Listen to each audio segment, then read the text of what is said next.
చర్చలు అన్ని బంధాలకు ప్రధానమైనవి, అలానే అందరి జీవితాలకు అత్యంత ప్రధానమైనవి.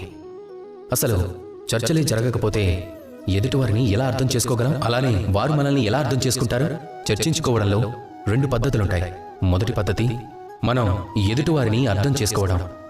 రెండవ పద్ధతి మన గురించి ఎదుటివారికి అర్థమయ్యేలా చెప్పడం. కానీ చాలాసార్లు ఏమవుతుందంటే ఈ చర్చలు వివాదాలుగా మారిపోతాయి. ఎందుకు మారిపోతాయి? ఎందుకంటే మనం వారికి సరిగ్గా వివరించలేకపోవచ్చు, లేదా ఎదుటివారిని అర్థం చేసుకోలేకపోవచ్చు. అలా ఎందుకు జరుగుతుంది?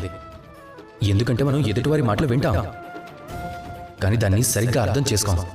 సరైన సమాధానం చెప్పలేము.